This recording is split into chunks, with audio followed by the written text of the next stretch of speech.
like those drinks. Yeah. You know, I mean, I may try one now because I mean, we'll see. Hey, but Kevin I'm more of a Hart, get the tequila fuck out of wine my guy, way, bro. just There we go. Your if little y'all ass out want my to way. know. But and yeah, but I mean, Thank it's you. entertaining. I don't know. What made you not watch it up to this point yet? Well, how realistic it was going to be because I knew that it hadn't gone through any. So I'm like, okay, well, if you aren't getting stories from them, then where are the stories coming from? I'm sure it's loosely based on getting stories from them. Then Always on your mind. based off of some things that have happened, but entertainment sells. You know what I'm saying? Yeah, so it's kind of like, Right. yeah. That is weird. Like, why? You think they would? They would. Yeah. Like, to make it more realistic, I'm Shut sure up. they would have got some Shut the fuck good up. stories. Yeah. I mean, I didn't want much, just like a couple, sets of golf balls, probably. I didn't want no cheese or nothing. Yeah. Easy. What Kawhi? Everybody that you talk to, What that's part of Kawhi? What Kawhi that Leonard? era of the Don Sterling. None of y'all got together and kind of, hey DJ, did you see this part or? I mean, we text about it for sure. Okay. Like we talk about it. Like obviously everybody talks about like the practice scene. Yeah. When Doc is like going crazy on guys. I mean, like don't get it twisted. Like Doc definitely was like on guys, but like some of the things that he said in there, absolutely false. Like, I love Matt Barnes and I love Doc. You think if Doc said that, what he said to the show in Matt Barnes, there wouldn't have been a fist fight on the court. Like, I doubt that, But, I mean, it's just like, it's entertaining, you know what I mean? And I think that that group, we went through a lot of things, ups and downs. We had a lot of great moments, a lot of shitty moments. I don't know if I can... I didn't know what I could do on podcast, Pete. But like I said, man, we had a lot of, great moments. We had a lot of highs and lows, and I think that the show kind of embodies that from what I've heard, but I haven't seen it yet.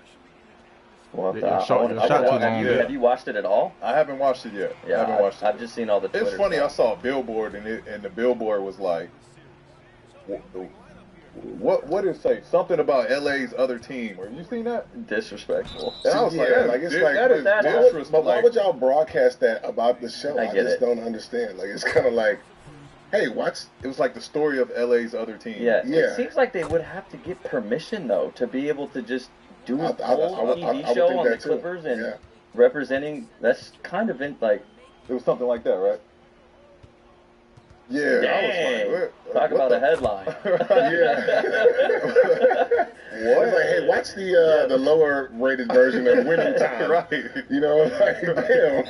Yo, what are you doing, Jamal? Prize Picks is America's number Prize one Picks fantasy is something sport. I don't care about. I'm gonna take for podcast. It's that easy. Jay Reddick, it's that easy. So one of the biggest topics in basketball right now is your former teammate, J.J. Redick, just became the head coach of the Los Angeles Lakers. I think he signed a 4-year deal. But I want to know if you think he's ready to be a head coach, and more specifically for the Lakers, because this isn't any other team. This is the Los Angeles Lakers. Yes. How do you think he's going to do? One of the most prominent sports teams in all the sports. I think that, in my opinion, no head coach is ready to be a head coach when it's that time. I think it's kind of like you get baptized by fire and you kind of just go with the flow. However, I do believe that JJ is a very smart guy. He knows the game. He's knowledgeable. He does know how to communicate with different players and with different backgrounds and skill sets. The Lakers' job, man, it's a tough job in my opinion. You know what I'm saying? I think that obviously that team has won 17 championships. They are expected to win. They hold everybody to a high standard, P, as you know. Like, so it's not, they're not going to treat them like a first coaching experience head coach. It's going to be like, no, you're expected to come in here and win, and that's it. But, JJ went to Duke, had a lot of pressure his entire career, defied a lot of odds, you know what I'm saying? So I think he's up for the challenge. I mean, I just hope that, whenever they play the Nuggets, that he doesn't succeed. You know what I'm saying? I got to be honest, but I'm rooting for JJ. I hope he does well. Yeah. I mean, that's pressure. Because you've seen first time was Darvin Ham coaching career, and you saw how quick things went left, and the Lakers fans just jumped on him quick. Yeah, especially they went to the Western Conference Finals last year. Exactly. Yep. Were they playing last year? I think. Yep. So that's Get your ass out the way. He did a great job with them last year. Ibiza Dubai. But as you know, man, this business is tough, bro. You know what I mean? You gotta go right now, and if you don't, it's tough. It's gonna be crazy. What the? And everyone talking about like, oh, he does the podcast with LeBron already. It is a very interesting dynamic. What is that notification from? Already. It's gonna be fun, but. In 2016, you guys both played on the same team in the Olympics in Brazil, and there was a ton of different characters on that team. You had yourself, you had P, DeMarcus Cousins, KD, Jimmy Butler, Kyrie. But regardless of all those characters, it seemed like you guys really meshed well, and a lot of funny moments came out on video. Just walk us through what, for you, would be the most memorable moment of that trip. Ooh, man, that trip was dope, man. I think for me, just being able to be an Olympian first was amazing. You know what I mean? And just to be able to play with future Hall of Famers like P and a handful of other guys was amazing. I remember watching the Olympics with my grandma, with my brothers when we were younger, and just to be able to have the opportunity come up for me, and then to ultimately for us to win gold was awesome. And P and I were in the second unit for a bit, and we were kind of like the Suicide Squad out there. You know what I mean? We were just like, let's get stops and run and just kind of be the energetic group, and that's what we did. And it was super duper fun, man. And I feel like when guys go to the Olympic team, the ego kind of goes out of the way. You know what I mean? And it's like we're there for one common goal. We got to beat the rest of these countries because they don't care about us, and we got to come out on top. And it was like, hey, you may not be able to be the Paul George in Indiana, but you got to be the Paul George in the second unit doing this. And like, so guys had to sacrifice, and that was kind of cool to see.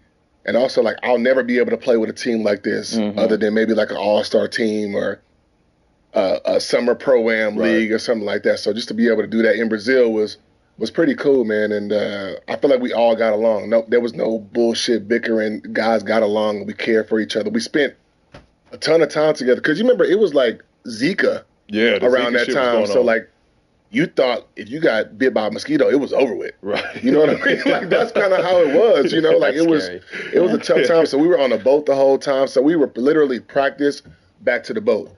You know, so we spent a ton of time together, whether it be video games, dominoes, cards, whatever. We spent a ton of time together in those short months, and it paid off for us. Yeah. I do think that shit was fun, because like, on our teams respectively, we're the stars of our teams. You know what I mean? And then we go over there. It was like fun playing a role. You know what I mean? Like, all right, I'm not like cool. Like, I just get to lock shit up. Like, like this. Cool, I'm down with that. That shit was fun. Yeah. But I thought the best part about it was like you got to see everybody's preparation and everybody prepared differently. You know what I mean? So it was cool to see like, okay, this is how Melo works out and he gets ready for his season, and this is how KD does it, and this is how Kyrie does it. And it was cool to just see everybody's blend and see what works for them, what doesn't, what, you know, this person added this because of this person now. Like, it was just cool to see all of that unpacked. Yeah. And then we had a hell of a time. Like, you kept the fucking group chat I heard of it. I think you should. Clay was on this team, right? Clay was on this team. team. You lost a bunch of money on the FIFA. That's what you. Yeah, we did. Yeah. Clay got me on the FIFA. That team was fun, man. Just like for me, like my job never changes when I'm on the team. You know what I'm saying? Like, hey, set screens, roll, dunk, rebound, block shots. Like, my job is easy. You know what I mean? But I think, like P said, guys being able to be selfless and get themselves up for a greater goal, I thought was cool. And for me to also be able to sit back and watch Paul George, Kevin Durant, Kyrie Irving, like Jimmy Butler, them guys play one-on-one, that shit was the best for me, because I'm like, oh, this is what fans feel like sitting courtside. Like, I could sit here and just watch this shit all day. Like, that was a great experience for me, man. It was cool. It was cool. During the second year in the league, Clippers drafted BG, right? Blake Griffin. When did y'all have that we became best friends, like the step brothers moment? Like, man, when did that relationship establish? That's crazy. I would say like right away, man, because I went to Blake's draft workout. I mean, obviously, like That's everybody in the What? country knew we were taking. Right, he going number one. You got to see who this kid. And I was in LA, and I was like, shit, I'm gonna go to the workout. I got nothing else to do. You know, I got no kids, no girl. I'm here. I'm going. And I think that, you know, going to college for a year, and you know, having that dorm with your teammate experience, kind of like we all lived together after practice. I only had that for a year when most guys have that for, you know, 4 seasons. And I think it was that, man, because my rookie year, it was kind of like, oh, what you doing after practice? You know, it's like, I'm going home. I got kids. I'm going here with my girl. I'm like, I guess I'm going to go home and play FIFA. You know what I'm saying? Like, so it was just kind of like, I missed that. And then to have another young guy on the team with Eric Gordon, Mike Taylor, and myself, we all became super duper close, and Blake and I became super duper close, obviously, and we were teammates for another 9 years after that, and we did pretty much everything together because we were around the same age, we liked a lot of the same things, and we were as thick as thieves now. Cause y'all what, a year apart? A year apart, yeah. So when you I got me a little bro now. Yeah, it was cool, bro. Like we're obviously the same high school class. But I came out a year before Blake. But it was league-wise, it was like, oh, yeah. What? I'm going to come up through my NBA career with this guy. And at that time, we had been thinking, we were going to be with the Clippers for 20 years. Like, that's what our plan was to do. And we pushed each other. You know, Blake works extremely hard. So it was like, okay, I kind of got somebody to push off with right now. Like, okay, he sees me doing this, he's going to try to do more. I see him doing this, and I'm going to try to do more. So that kind of competition between ourselves was awesome to have. Yeah. So during that time, Lob City's developed, right? CP's there, you, BG. What time in that era is most memorable of you know, this is just one of the funnest times? Because for a long time, Lob City was when you played the Clippers, you knew what you was getting into. Yeah. These motherfuckers gonna run and watch out. Watch out. It was fun, man. It was just I think at the beginning when we first got Chris, we were kind of like, oh shit, we're excited to dunk. You know what I'm saying? And that's just kind of what it was. It was like, man, we got one of the best passers, if not the best passer of all time, who wants to pass, throwing us the ball whenever. And I remember when who wants to pass, throwing us. I came out a year before Blake, but it was league-wise, it was oh yeah, with right now, okay, you know, when got Chris, we were kind of what it was like, man, who wants to pass, throwing us the ball whenever. And I remember when CP first got there, he was throwing the lob right at the rim, and we was kind of damn, bro, let's have some fun. And he was like, what? I'm putting it where it needs to be. And we was like, no, throw it a little bit here. You know, so we can kind of cock it back going. Yeah. He was like, oh, okay. So then in practice, he kind of was just throwing it anywhere. Yeah. You know, and then he's like, all right, one of y'all go get it. You know, so after then, it was kind of he knew that he didn't have to place it for us. Yeah. So that was fun to kind of be able to get that. So the Lob City was developed in practice. Oh yeah, we would just try crazy shit in practice. He would just come through, we would do something, and I'd be like, yo, I'm behind you, and he would just no.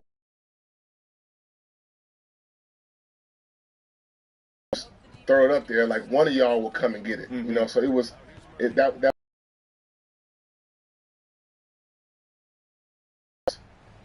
after that it got serious. You know, it was kind of okay, well shit, we can do this. TA and Mark Gasol and Conley and Zebo, so it was kind of shit, we got to be more serious about our craft. That shit is fucking me up. Toyota Tacoma. The complexities of losing a year and all those things. At this point, you know, I would look for him to leave, but not. Shit.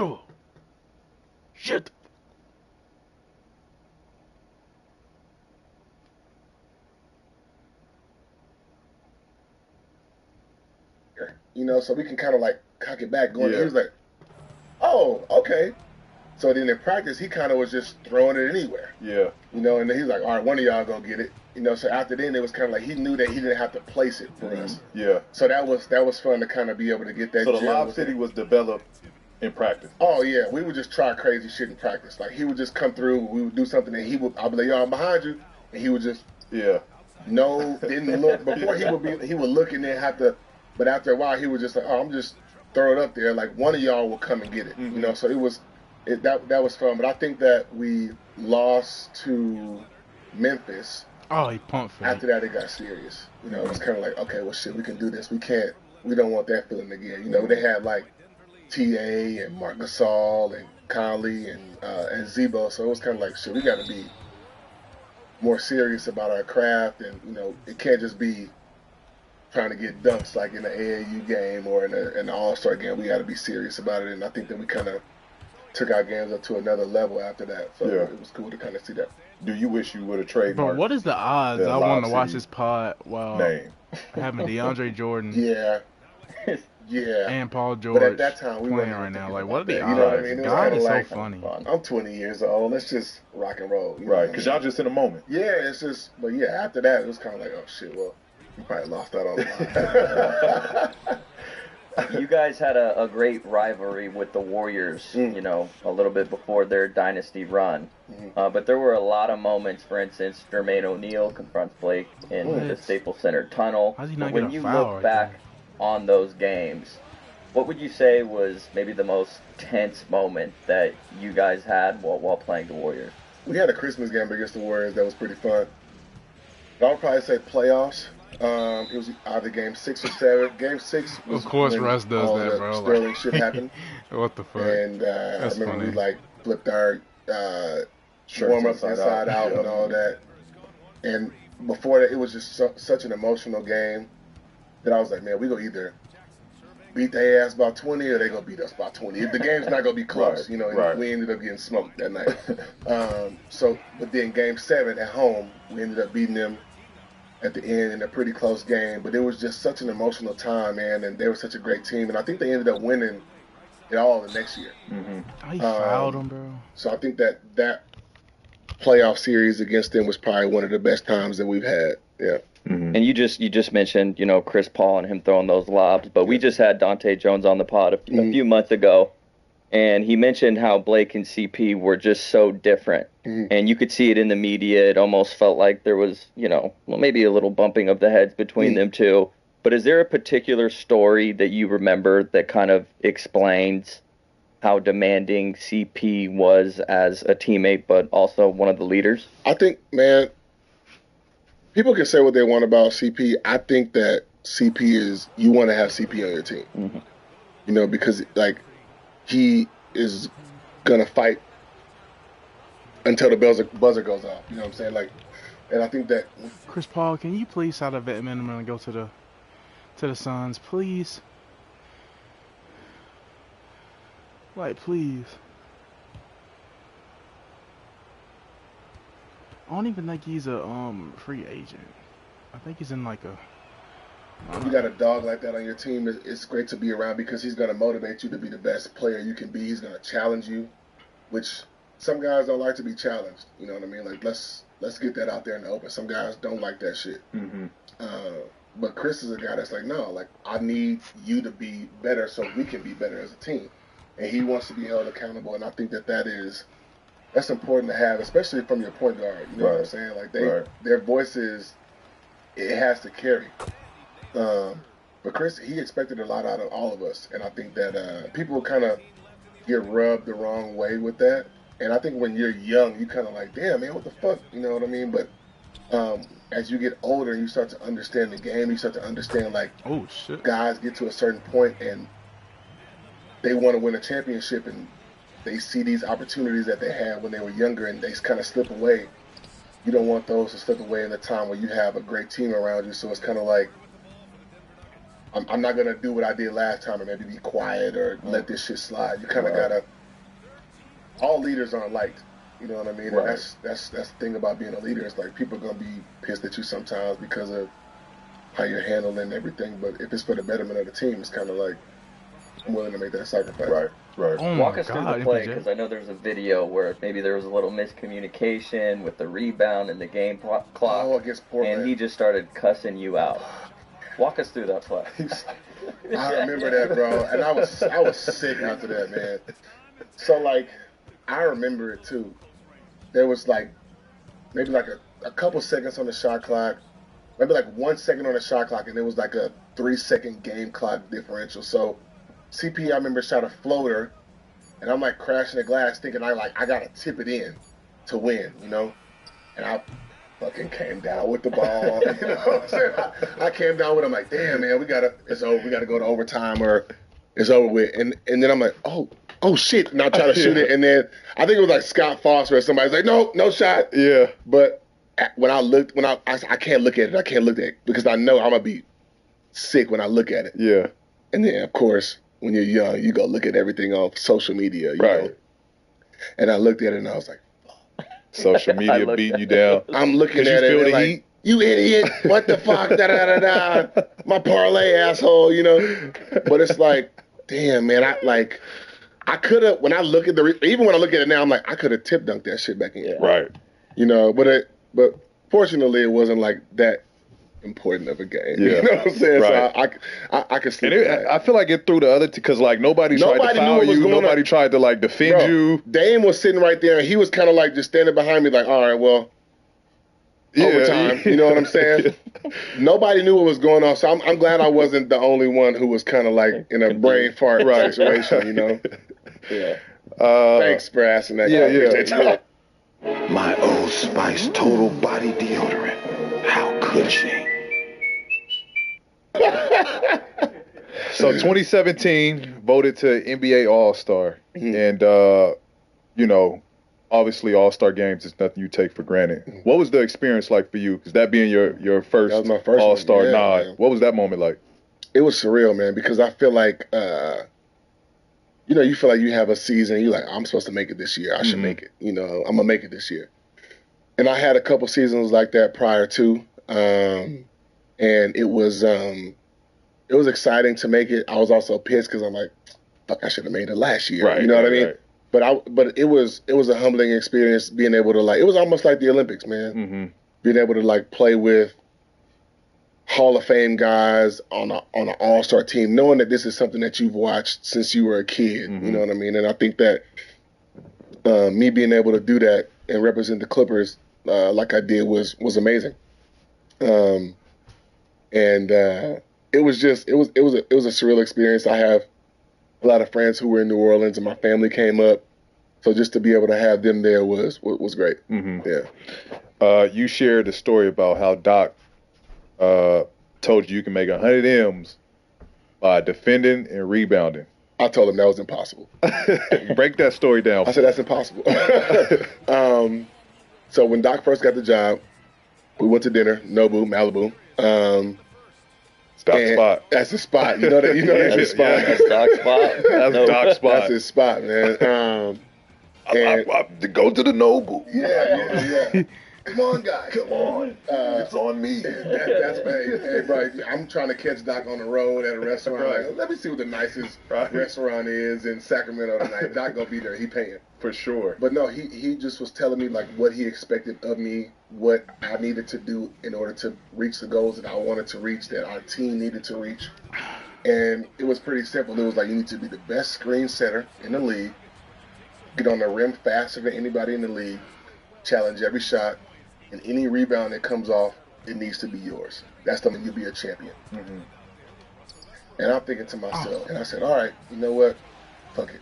You know, I'm gonna trust this guy.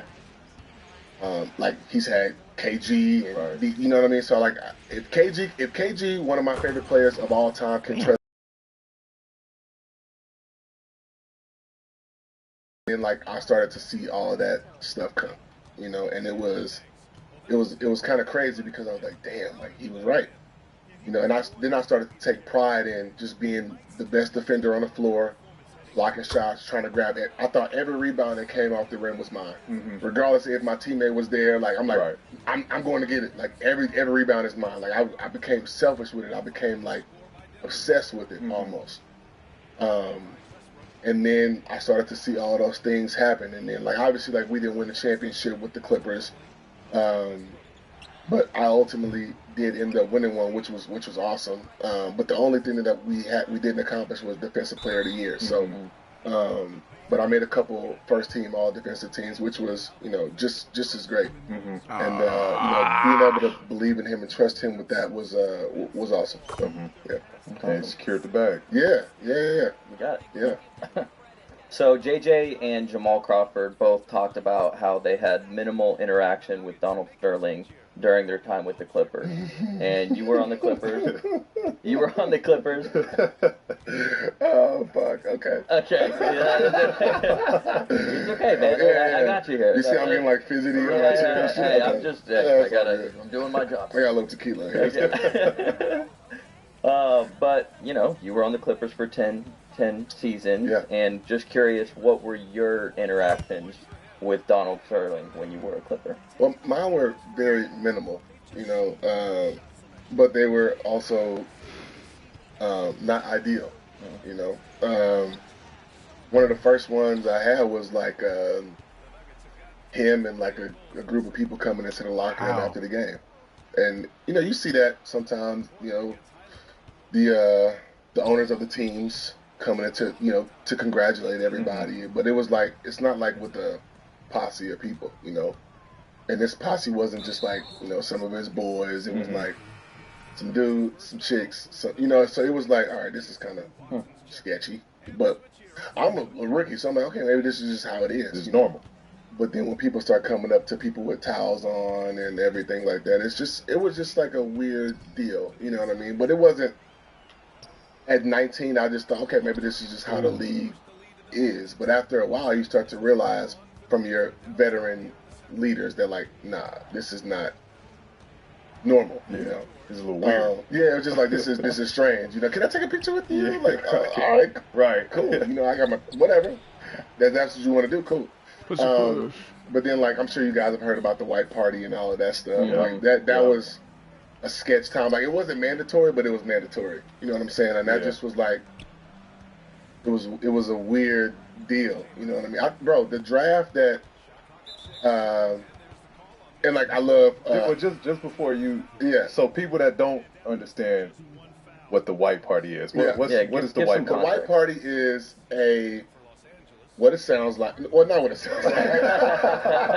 Is this like, 4th of July, all white party? This is like a American holiday themed party where you dress in all white. Obviously, it was not all white party. Where you dress in all white, and it was at one of Sterling's homes in Malibu on the beach. Super nice setup. And it was just kind of like his entourage of people, some business people, and the team.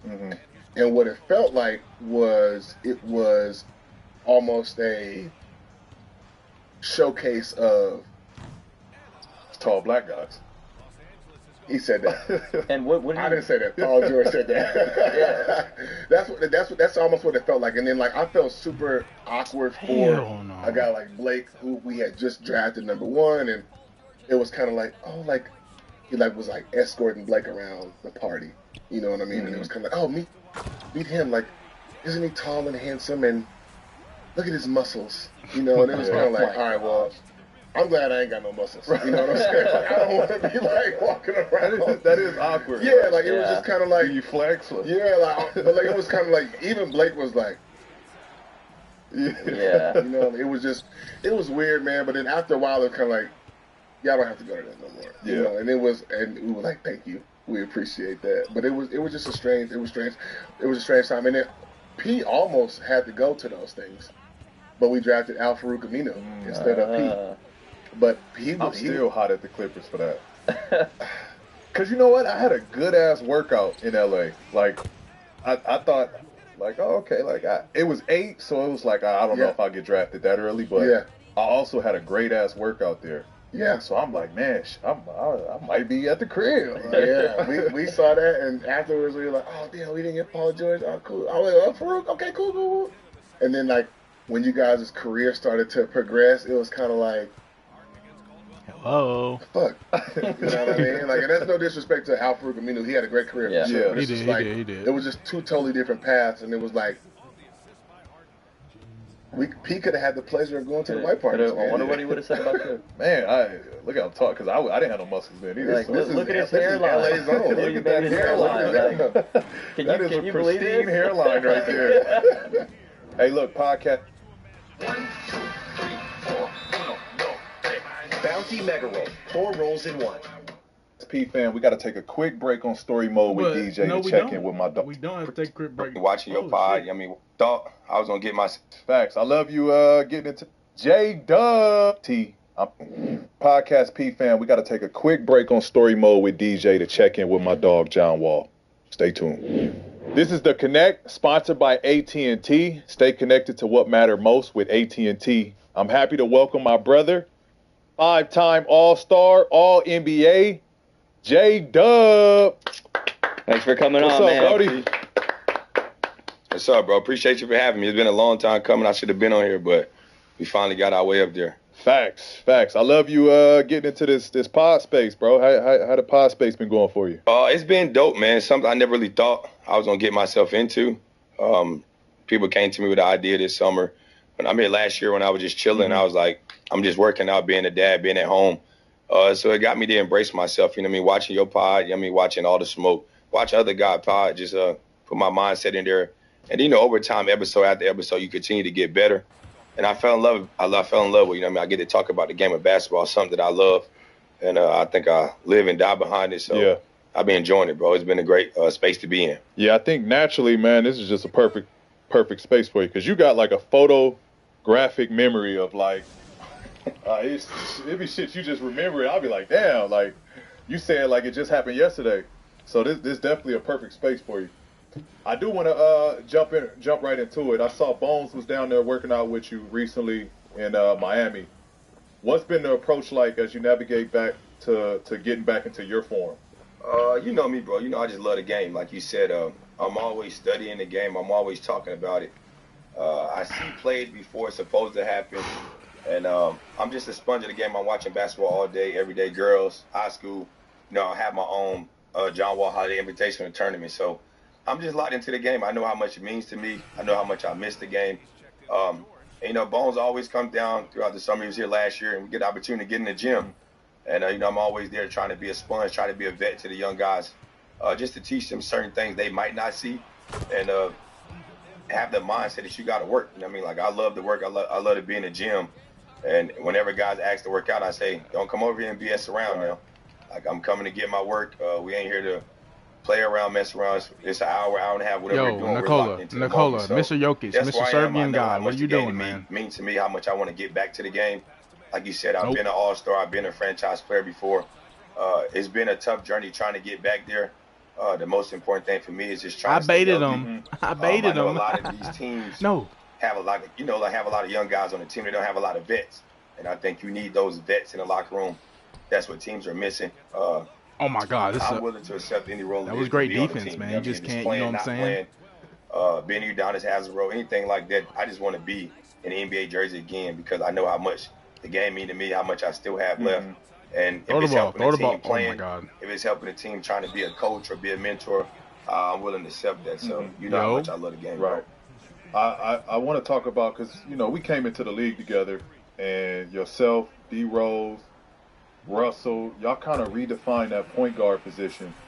You ever take a step back and from a legacy standpoint, like, do you realize how you revolutionized that point guard position? Yeah, bro. You know what I mean? Like you said, coming in, like when I first came in, seeing Russ and seeing D Rose, I watched them in college, and I'm like, damn, these dudes is like that. Like, that's kind of reason why I chose to go play for Coach Cal, watching D Rose play. You know what I mean? I'm like, I played just like this.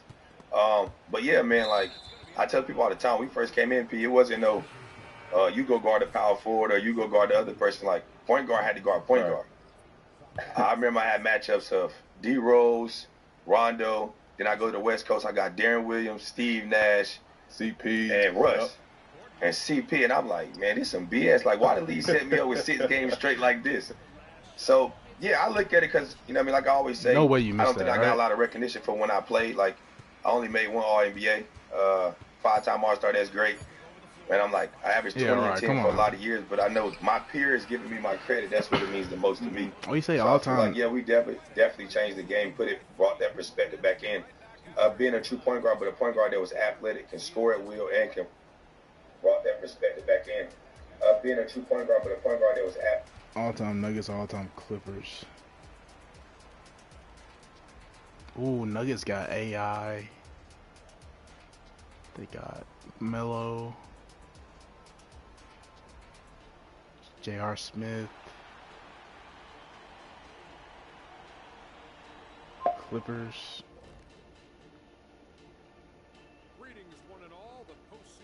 I think Nuggets. I would take the Nuggets. Nikola Jokovic. I like the Nuggets. What the fuck? They can lead their team and defend on both sides. So, yeah, I sit back and think sometimes, and my son, he's 5, he come here and be like, Dad, let's go watch your YouTube highlights. And I'm like, how you know about my YouTube highlights? He's like, because when you come to school to pick me up or come to my events, the parents be like, that's John Wall right there. That's John Wall right there. And he don't know. I mean, he see me play, but it was during COVID, so he really don't understand. And he sit back, and I just look over there sometimes and glimpse, and he be smiling. I'm like, as long as he happy and my peers know what I did, I can respect that, bro. Yeah, that's dope. That's dope. I definitely think you deserve your flowers, bro. From me to you, what you meant to this game, your impact, like, bro, you one of one, like you mentioned, the athleticism, the speed, the playmaking, the leadership, the size, bro. Like you had the whole total package. You know what I mean? The ability just to score and you know, like you was literally when we played the Wizards, it was literally like, how do we stop John? Like, how do we slow him down in transition? You know what I mean? Like it was just so much game planning that went ahead, and then we had that long series against Shaw. I remember my days in Indiana, man. That shit right there. I was it was about like, to bring that up. Yeah. Well, I thought we was gonna lose. I was mad. I ain't gonna lie. It took. Hey, I'm mad, P, because we still game 1. You know, I'm like, all right, we got him. Then game 2, the last 2 minutes, y'all been there before. You know, this is our first playoff run, so y'all been there. So we don't understand the time management. At the time, we taking bad shots, and y'all just like, all right, we calm. We got 2 minutes. Then I'm like, damn, we go up. What is it, game 4? We up 20 at half. And I don't know what got into you, like who said something to you. Yeah, I went crazy. And I'm like, damn, P, like, then you start guarding me. I'm like, damn, why P got to guard me? Yeah. I'm like, okay, now I'm getting my respect in the league. Like, I got one of the best two-way guys in the league right now guarding me and giving buckets. But you came out, I think you had like 23 in the third, hit like 6 threes. I'm like, this some BS, man. I'm tired of this. Yeah, I was going crazy. So then, and I might say, now we're down 3-1, P. We go back to Indiana, game 5. I'm like, I'm not talking to nobody. Like, I'm not talking to nobody because I remember y'all game plan was not to help from this corner. You know, in pick and roll back then, y'all used to stunt from the corner, and that's when I get a lot of assisted corner threes to Trevor Reeves or Brad, and y'all stay home. And I'm like, damn, we got to figure this out. So then we got it back to game 6. Y'all close it out. Y'all ran that, whatever you call it, side pick and roll, David West pick and popping, and you in the opposite corners, like, we can't stunt there. Like, what the hell we going to do? There go that memory. Yeah, I was just going to say. There go that memory, man. Good memory, that motherfucker got a vivid memory. He's sharp memory over there, man. John, you had a great moment recently on your podcast with one of your centers, Gortat, which, by the way, was one of my favorite 2K centers back in the day. But he was on your podcast, and he apologized for a situation where no one came to see you when you went to the hospital when you had surgery during your time in D.C. Just talk a little bit about what that apology meant to you and how it made you feel. In a moment, it hurt. You know what I mean? In real lifetime, it hurt. You know what I mean? But at the same time, I take my responsibility for letting the outside noise get to me and also get to our team. You know what I mean? As a team leader, you got to kind of cancel that outside noise in. And, you know, sometimes the media or other people that don't want to see y'all happy come in there and try to tear your team apart. So I put a little bit on my burden, but, I mean, at the same time, I was happy to get that apology. That's somebody that I'm glad that we got past that. Oh, my God. That's somebody I call my brother, somebody I enjoy playing with. A guy that got me hell of assists, set a lot of illegal screens, which I call the Gortat screen, to get me my dunk. So I definitely enjoyed that. And also just him coming in when I first got there. You know what I mean? He came in and he had played with Steve Nash in Phoenix. You know what I mean? So at the same time, I'm learning a lot of pick and roll things from him. I'm asking him questions, trying to be a sponge of the game. So I definitely appreciate that apology. At the same time, I learned my lessons of learning how to be a better leader from that. not let the outside noise get in. And that's somebody I still call my brother, and I'm glad we was able to have that and have him on my pod and have that conversation and get past that as two grown men. That's awesome. And this question is for the both of you, but I'm sure both of you guys, you got into the league and you each became superstars on your own, respective teams. And as you guys have aged and gone through your career, how many times would you say do you have moments that you would look back on and find places maybe when you were a little bit more immature and younger where there were situations where you guys could have, now you can say, hey, I could have been a better leader there. Do you guys have some moments that maybe you could kind of touch on that? Yeah, I feel like the one we just talked about, the one with Gortat's situation, when, I was injured and they came out, they went on a winning streak, and everybody was like, everybody eats. And, if you watch the movie Paying Food, they said that, and I kind of let it linger a little bit, and then I took it the wrong way. I let the outside noise get in. And then we kind of started losing. I was like, all right, see, y'all need me. But as a leader, I got to learn how to take that backseat to that. What the fuck? And then also I say, right before I got traded from D.C., that's another situation I got traded from D.C. Brad started getting into his rhythm, finding himself, making All-NBA, making All-Stars. And, everybody was like, well, they can't play together. Kind of you look at the Jason Tatum and Jaylen Brown situation. 7 years, they're like, they not winning together. They can't play together. Is John going to take the ball away from Brad? And like I always told anybody, I didn't care about being a franchise guy anymore. I did it already. I had love from the city. I had love from the community. That's all that I really cared about. I was just trying to be the best big brother and point guard to help Brad keep elevating his game and go to that next step. That never really dwelled on me like that. And another situation I say is the Houston situation. Like going there, I think I was a great vet for those guys. But I think just saying my time there wasn't I said it was like pointless and wasteless. It never was, because God gave me opportunity to come back and play the game. And it was during COVID, so, it was a lot of frustrations.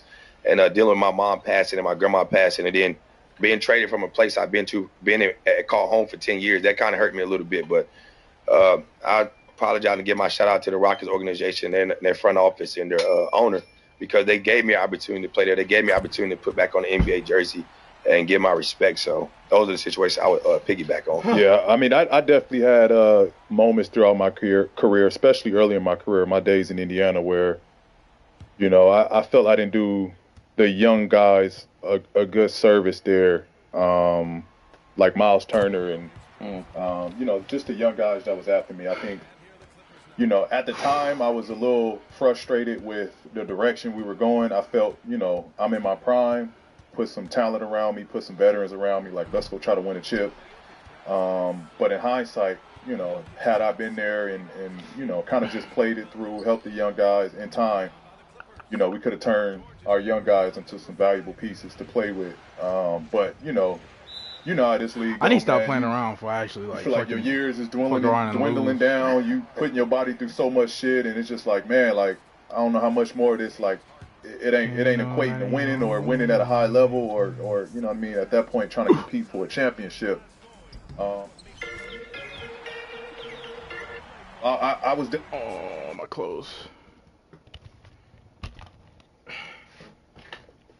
Pot never tried to rap like us, like Mike.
letting the rope go, as people would say. You know what I mean? On that situation in Bronny Indiana, Brown, and it helped me like he's still in kind of grow Akron. later in my career on just give everything you got, be all, all the way in with your teammates. Now I have a different approach with the young guys. Like, I try to take them under my wing. I try to talk to them and communicate and just be there for them, stay late after practice, and just build a separate, relationship with them through that process. So I definitely learned a lot, Those days in Indiana helped me, from where I'm at now, for sure. I can see that too. There we go. I can tell you're much more active with those younger young guys on the team. yeah. All the interactions I've seen you with them, you can tell that they look up to you and they listen to you, which is good. Mm-hmm. John, I want to rewind a little bit to your time when you were playing with the Clippers, which was a fun year. Everyone was excited. And you guys had a road game, and you went back to D.C., and you hit some big shots. The crowd was going crazy. I think you said something like, "This is my city." But just walk us through that moment, going back to D.C. and having the game you had. What was that like for you personally? It was amazing, bro. It really, still to this day, give me chills because, being there for 10 years, getting drafted #1 there, my mom being there, being in that moment, being close to North Carolina, only 4 hours away. And the city embraced me the way they did. And I remember leading up to the game, it was like they wanted to draw the first play for me and all this. I'm like, bro, let's just play. Like, I don't want the first play. I just want to play. And I missed some easy shots, and I was like, damn, bro, I'm playing bad. I want to win. It was a good game. They didn't have a lot of their players playing, but, P and Nico and Watt held it down and made some big plays. But being in that moment, I had so much love. Like, I bought so many tickets, and everybody that had a part in my life being there since I was a skinny 19-year-old kid with no facial hair, no kids, no nothing, no tattoos. They all, I had my cleaning lady there. I had people that worked on my house. I told some of the people that's like the ushers at the arena not to work. I would buy them tickets, like to have somebody else go for them. So when I made that shot and I turned around and looked at the crowd, I felt like I was in a Wizards jersey. Like, it felt like everybody looked at me, and I'm like, this is still my city. And I used to always say that when I was in that moment. And to see everybody raise up and give me that type of love, I was like, damn, they really love me here. This is a place I will always call home. So it was definitely great to get that win there. Yeah, it definitely had goosebumps around that whole thing. Because, shit, we went to San Antonio. We saw the shit that went on with Kawhi in San Antonio. We go to Indy. Different reception. Then we in Washington in D.C. and it was just like you said, it was like you were still there. You know what I mean? Kawhi, you gonna make a move, man? You felt it, like you felt the love that they really have for you, and the sadness. This game of is you so leaving, fake. The respect that they have for you, because you meant so much, and then you just see kids with the two Wizards jerseys holy in the crowds, and I remember just playing, and I'm looking around like there's a lot of like John Wall support in here. Yeah. So that was just a dope moment, bro. And I'm happy that they sent you off like that. I'm happy that you had that moment to bring peace to, I feel like, that situation as a whole.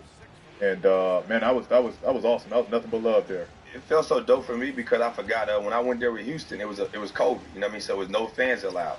So I got to play one time, but it was no fans there. So that's why I say it was so much, because I know a lot of people wanted to go, but it was no fans. So when I went back and I was with the Clippers, and to be there with y'all, like guys I know for a long time, and to get that love and get the video, it definitely gave chills. I know we had Gil here earlier in the season, and he mentioned that he would give the nod to you as being the greatest Wizard of all time. Do you feel that way yourself? It's funny, bro, because I do. You know what I mean? Like, I know how much Gil means to the city, and like how he embraced the community the same way I did. I always tell people, like, I had arguments with DC guys all the time. Like, I'm taking Gil, I'm taking you. I'm like, I get it. I'm not mad at either one, but I feel like I'm that guy. You know what I mean? Just for going #1, being there, embracing the city the way I did, the way they're embracing me. I always go back, man. I try to go back every summer and show love. You know what I mean? I still do my backpack giveaway there, or I try to do a turkey drive or anything just to get back, because I know how much those people come from what I come from. You know what I mean? Being in Section 8, being in places where you have single moms or single dad, or you just don't have what you need. And I just always wanted to embrace and get back to that. So I definitely call myself the greatest Wizard, but I don't really like to say that unless other people say it. You know, like sometimes like, well, I call myself the GOAT, but everybody else give me that recognition. So it's a debate to have, but I respect Gil for that. And I definitely want to give a big shout out to Gil, because I seen him on his pod when he was talking about like I gave him the love of basketball back. You know what I mean? And I never knew that story. Like I just always, he said I can reach out to him. I hit Gil like, yo, what you think I can work on? What you think I can fix? And he was like, he never told me that he wasn't watching basketball. He was checked out of basketball. So to see that, that's a lot of love, and that's somebody that I respect. So shout out to Gil for sure. Right. That's one thing I love about this pod space is like indirectly you can get these stories off and hear from what other. When it's all said and done, you feel like number 2 should be hung in that Raptors in DC. That would be something I would love, man. For my family, I would love that. For the team that drafted me, number 1, that would be great. I think for the city, they would love that and embrace that for sure. But in the day, that's all up to Mr. Leonsis and his family and the Wizard organization to make that decision. But DC will always be home to me, bro. I connected with the fans. I connected with the community. They always hold a special place in my heart. But for damn sure, my jersey should be in the Raptors, bro. There you have it, man. We heard it from Dub himself. You got something? I got one more question because when I think of you, you have that iconic moment where you come out and you do the Dougie, okay? And there's a lot of people that watch this show, and I might be one of them, that might not be, the best at doing the Dougie. I want to know if you were to pinpoint, like, the most important part of the Dougie for someone that might struggle with it, what would that be? It's the shoulders. It's the shoulders, bro. Me and Pete did and the head movement. It's the shoulders and the head movement. Yeah, that took a lot. That took a lot. I gotta ask the pro. You know what I mean? It's the shoulders and the head movement. And do the nay-nay with me a little bit. But is it the hands? It's all about. It's the hands and the shoulder movement, bro. Like you gotta have a little bit of hands and shoulder movement. Like any dance you do, it's all about the basics. Yeah. And then you gotta throw your flair into it if you got some sauce. If you ain't got none, just leave it alone. Might get lost in the sauce. Just leave it alone. Leave it alone. But if you got if you can just get the fundamentals, then you start adding all the other stuff. Like for me, I was shocked I did it. Bro. Even when I danced in college, I'll be honest with y'all. I'm always a kid that didn't like dancing, do shit in front of nobody. And I was like, I gotta have an ionic moment, bro. Like I gotta do something special. So to go to Midnight Madness in Kentucky, Kyle said nobody do no dancing or nothing when y'all go up there high. And they dropped the song, and I'm like, I'm dancing. I don't care what he's talking about. And then it went legendary. So, like, Gil didn't think I would dance coming out my first home game. He was like, I bet you won't dance. And then the beat dropped, and I was like, start a lineup. Shit, it's here and there. Like, I came back away. So, but I didn't even dap my teammates up. I take that back. I didn't even dap my teammates up.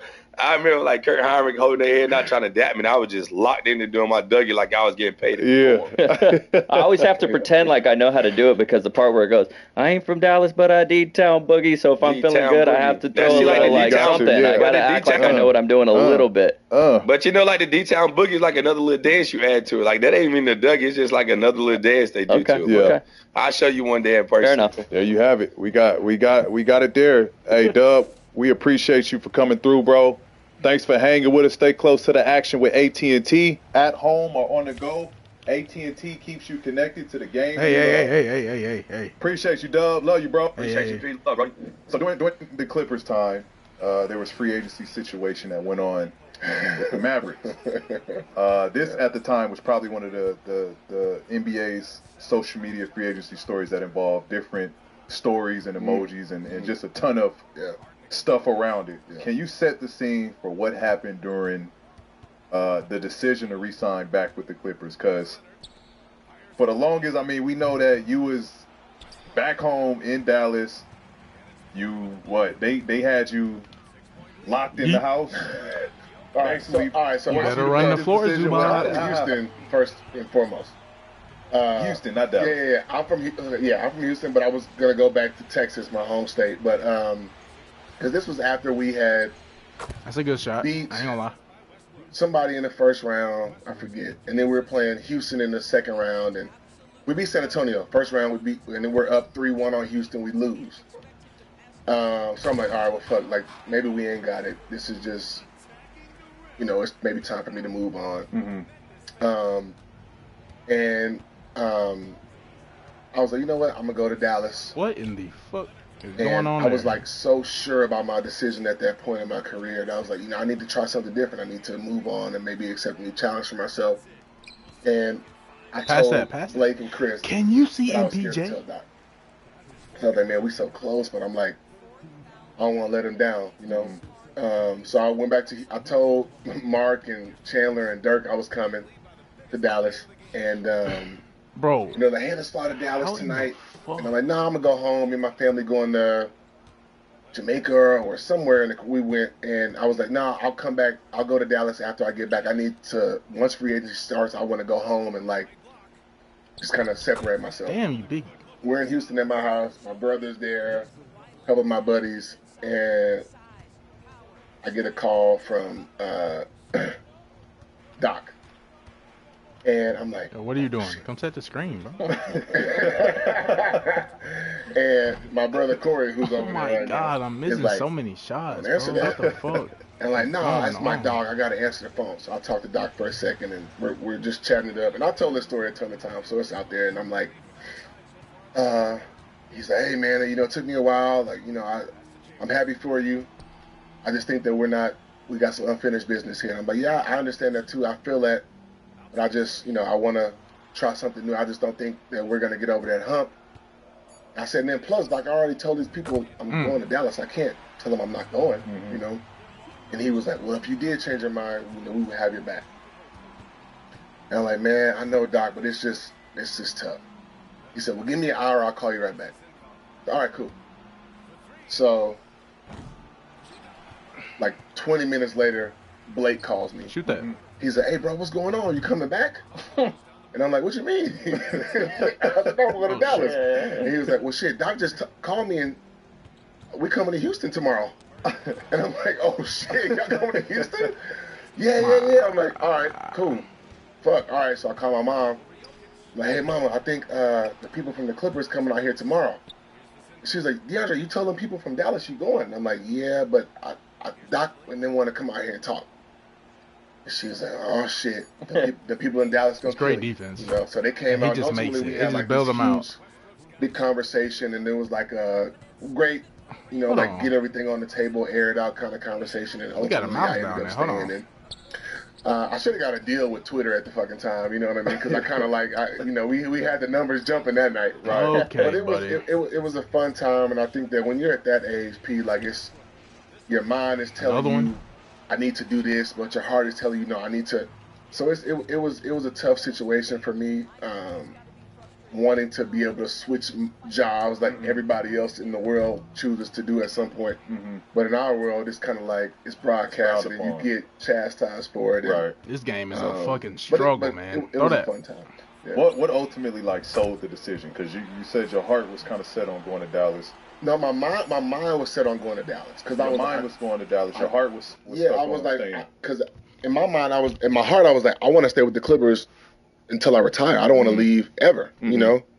But I felt like I needed to move on and try something new because we had kept getting to that point in the playoffs, but we could never get over that hump. And I was like, man, like, am I ever going to be able to get over the hump here?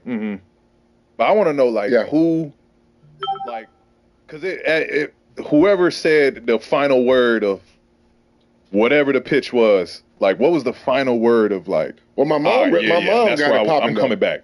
My mom got it popping. She was like, Steve was there, Ballmore was there, and Doc was there, and they was like, all right, anybody got anything to say? And we all kind of like sitting there, you know, like, and my mom was like, all right, well, I got something. Y'all don't like each other? Like, y'all three don't like each other? What's going on? Yeah. You know? And we all kind of was like, oh, shit, okay. I'm getting chills even talking about it. And I'm like, okay, well, here it is, you know? Like, so we just kind of, Chris, Blake, and I, we just had like put it out there, you know what I mean? And I think that it was kind of like going back to what we were talking about with teammates and button heads and expecting things out of people. And it just became like okay, well, I don't like this. Well, I don't like you do this, but I think you need to do more of this.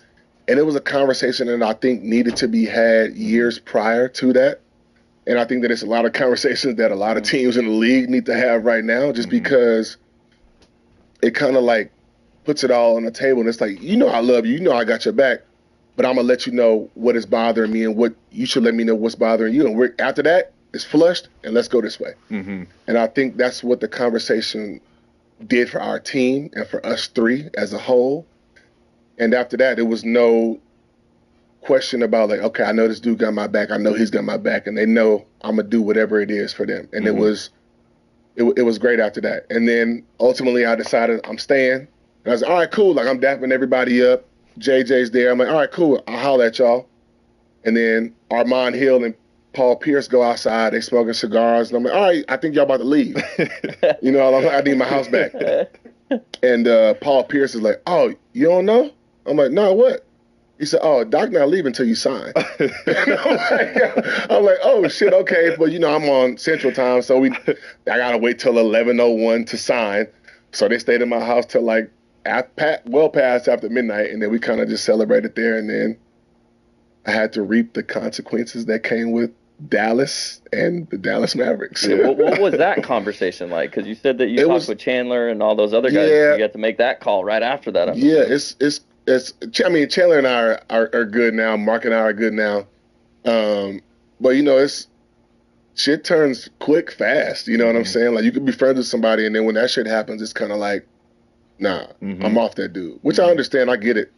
But you know, to Dallas, I was kind of like the devil. You know what I'm saying? And I get it. I did make a verbal commitment to them. I understand that, but you know, it was the first because I feel like I'm a likable guy. Like I feel like I got no enemies in the league. You know what I'm saying? Like that's just who I am. You know.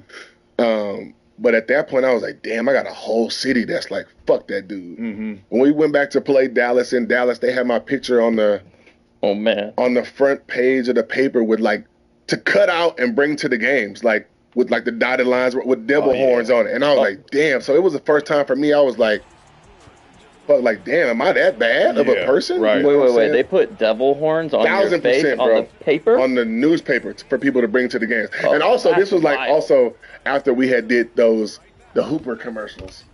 So I was like missing Hooper. So it was like double. I was getting, you know, it was bad. It was bad for the State Farm stuff, right? Yeah, the State Farm commercials. So it was fun, but it was fun, man. Like it was cool. You just mentioned Paul Pierce, but you know we see Paul Pierce now. He's doing his podcast, and you know he's known at least right now to maybe being a little crazy, not understanding how Instagram Live or live podcast. Because it's funny that like P is like the dude that just figured out how to work social media. You know what I mean? Like it is funny watching him with his rants, with his like Celtics win. He doing crazy, like he on. Whatever show. What's the show? He's on with KG, but he's got the podcast with KG. But then he does like one of the station shows, one of the TV station shows. Undisputed. He does Undisputed. Yep. And he's a character on there. So it is funny watching him. It's like in this new world of social media. Like in the street. Yeah, bro, that was watching KG just like, hey, yo, man, like trying to like, yo, we're working. That shit was funny as fuck, man. At the bottom of the room. He was like, no, look, the game is on. Like, check this out. He's like, no, the day. Like, oh my gosh, you can get a girl for the day. Tick. But what's your craziest Paul Pierce story as a teammate? I mean, I gotta say it's probably the meeting, bro. Like, at my crib, I had never met Paul before, but Paul showed up to the meeting. You know, I think the one of the equipment managers who I was super duper close with. Wait, I gotta get one of these in before he comes in, and then it's like Pete, and I'm like, oh, what up? Like, what's happening? You know, he's like, yeah, man. All right. That sounds just like Paul Pierce. You know, and I'm like, all right, like. You thought I was gonna jump, champ? And my mom was like, "Is that Paul Pierce?" I'm like, "Yeah, I guess he is." You know, so it was just funny, like, but it was cool to like have a guy bro, who's a Hall of Famer, a champion, like pull up who doesn't know me at all, just from basketball, pull up and be like, "Nah, bro, we want he gonna get 3-6 to stay here." Like that was cool, but definitely very funny. So with all the bad blood between the decision that you were gonna make to the decision that you did make, you ended up still being in Dallas a couple years after that. Yeah. Then you're there with the young Luka. Yeah. But there's that hilarious video of going for a rebound, you push Luka out of the way. Oh, yeah. So NBA Twitter had fun with that one. Yeah. What was the relationship like between y'all two? Because it seemed like, you know, and you have a way with the Europeans, because also Jokic has a very special relationship with you as well. Yeah, What that's was my dog. What was the relationship like with you and Luka? Luka and I were great, man. Like, I think that video got blown out of proportion. Yeah. Luka's very animated, you know what I'm saying? Like, but I mean, I love Luka, and it was kind of like I told you, like, I'm like, every rebound is mine. I'm getting every rebound. Like, I'm gonna give y'all the ball, but I'm getting every rebound. And it was kind of like, it was just funny because when I got the rebound, I was like, yeah, bitch, and then gave, you know what I'm saying? Like, so I'm like, this is like a joking thing, but like, you know, when people get stuff on media, it's kind of like, Luka was upset with DeAndre about this. Like, no, we laughed about it in the locker room afterwards. So it's just kind of like, okay, I'll let it play out. But I enjoyed my time in Dallas. Oh my obviously God. I thought a Cowboys fan, die hard. So it was cool to be able to do that. But it was also be able to be close to Houston and be able to be around my family. But playing with Luka was great, bro. Like, he came in when he was 18 or 19 years old, and he had it then. And for me, a guy who is going to feed off of a playmaking guard, it was great to be able to play with a guy like that. Was there like a particular moment that you watched him and you was like, yeah, he liked that? I think just watching him in in training camp and in practice, like him just being so, like, he works on his craft, no doubt. Just seeing him do nonchalant stuff like behind the back half-court shots or hook shots from the free throw line, three-point line, and he just switching them both hands, and I'm kind of like, he's messing around. It wasn't like he was trying to make these shots. He was just goofing off. And I'm like, oh shit, like, I had seen his highlights, but I had never seen him play in person. And just to be able to see him control his own pace, he's not sped up by anybody. He's bigger, he's stronger than a lot of guys. It was fun to see him. I'm like, damn, this dude's a rookie. Obviously, he had been a pro for a few years prior. But to be able to see him do that stuff, I'm like, oh, he's going to be good for a very long time. Everyone's got a thirst, a drive to be the next big thing, to put the world on notice. And for me, to be one of the best basketball players and those every people night. Got goals, ain't so drinking if you Sprite. So your thirst calls, Sprite's for you. Well, you know it's for me then. They're not drinking soda. They're not drinking soda, buddy. You know, incredible teammates. When you look at Luka, you look at CP, you look at Jokic. Look out in. Now you throw Blake into that mix. How why would you shoot Blake that? Just why, Jamal? Just why? Just why? Just why? Why is the CPU so damn stupid? He doesn't get the credit that he deserves, why are they so bro. Like, damn just stupid, bro? The way that his game was able to adapt hell. over the course of his career, I thought was amazing. When he first came in, he was obviously like a highlight reel dunker and playmaker, but then like when injury started to affect him, he was like, oh, you know what? Hey, I can still dunk on your ass, but I'm gonna work on my 15-footer. I'm gonna work on my 18-footer. I'm gonna work on my three. That's a good pass. He missed on my ball handling so I can become a dominant point forward. And like, if Blake was in his prime right now, he would make $500 million. You know what I'm saying? Like, that's just the player that he was, man. And I think if Blake wanted to play now, he could still be playing basketball. And like, his work ethic was one of the hardest that I've ever seen in my life. And he was just super duper special, bro. And like, I think when you're able to adapt I'm missing to so many shots, bro. It's teams, insane, bro. different teammates, different time periods of the game, that's a great trait to have. And he had that. Yeah. You talk about like guys that just know how to reinvent themselves. Yeah. They come out this way. This is what the league know them as. Yeah.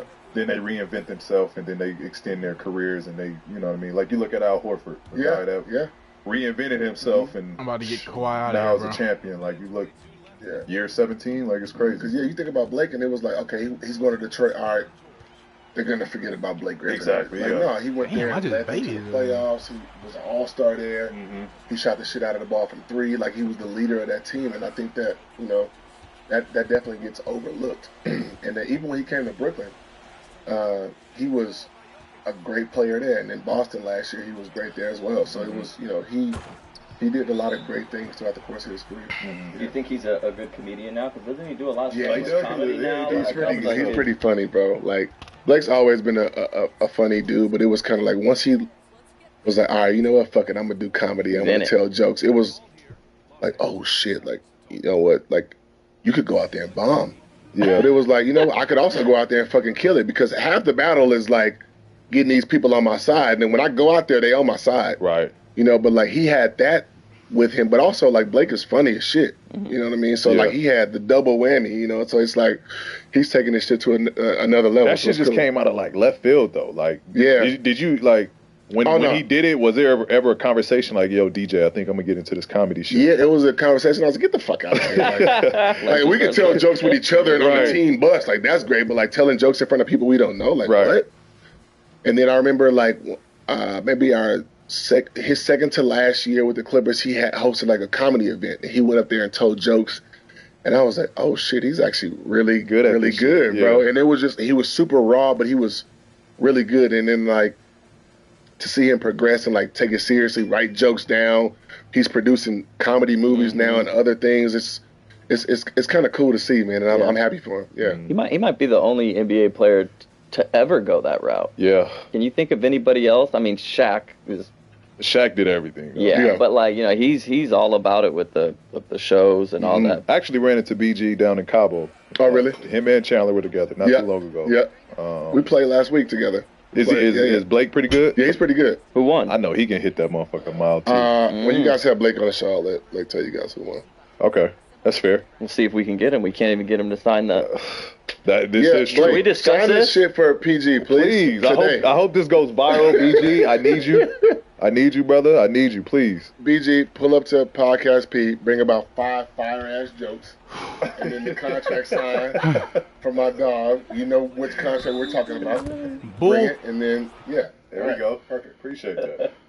So inside the NBA has been a cultural staple for nearly 30 years now, and one of their most viral moments on the show was reacting to the ordeal at Staples Center between the Rockets and the Clippers back in 2018. And the media only said what they knew, but you were actually, I don't think you played, you were a DNP with an injury. Sprained ankle, I remember that. But is there anything that you can break down about what really happened that night? Was LAPD called? Like, what's the real story?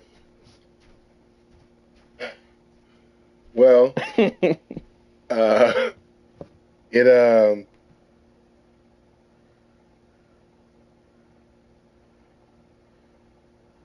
a lot of it,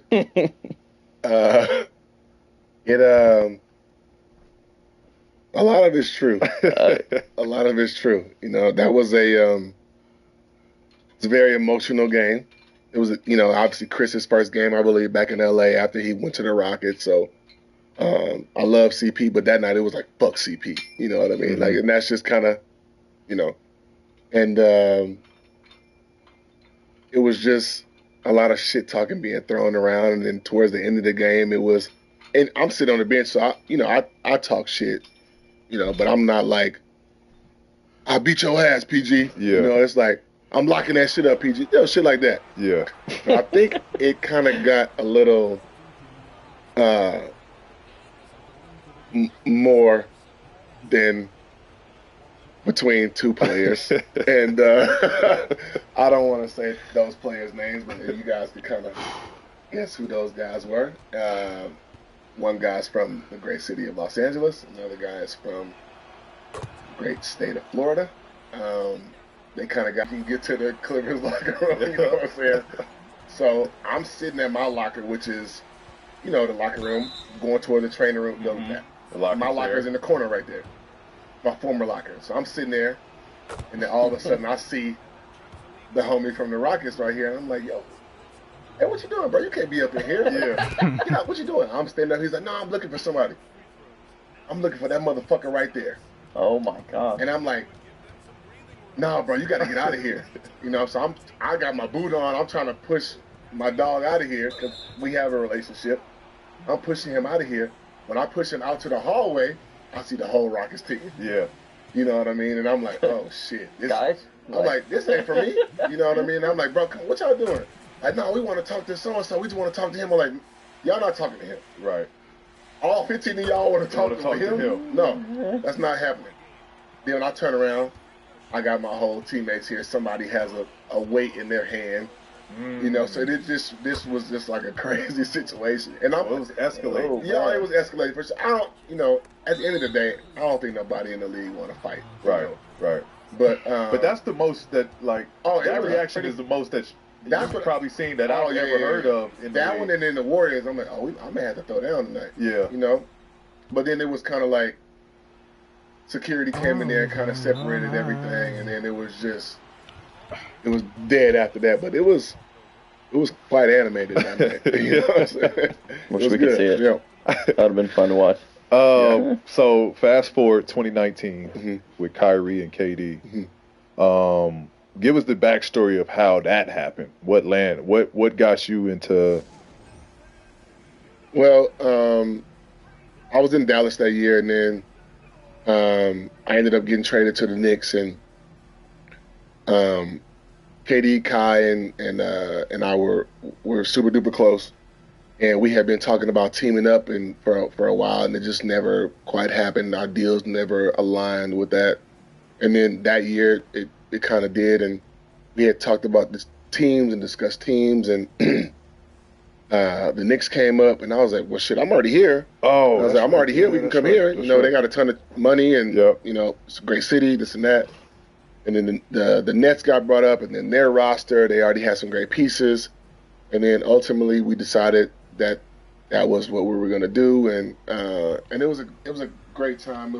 I thought at that point in my career it was a great decision to be able to play with two of my great friends, and ultimately we obviously didn't reach the goal that we wanted to. But I think it was, looking back on it, it was a great time for me because I was able to actually like choose my path with guys that I wanted to play with, and if I succeeded, it was my decision. If I failed, it was my decision. But ultimately, we didn't reach the goal that we wanted to reach, but I was happy with it because I got to play with some great guys in an amazing city and live on the East Coast for the first time in my career. So after leaving the Nets, you decide or you joined the 2021 Los Angeles Lakers for a little bit of time, and on that team you had LeBron, Carmelo, Rondo, and Russ, just a ton of stars. And Melo on his show, he mentioned that your group had some of the best times off the floor. Oh yeah. But on the floor was a different story. But talk to us how the locker room was with so many of those big personalities and stars. The locker room was great.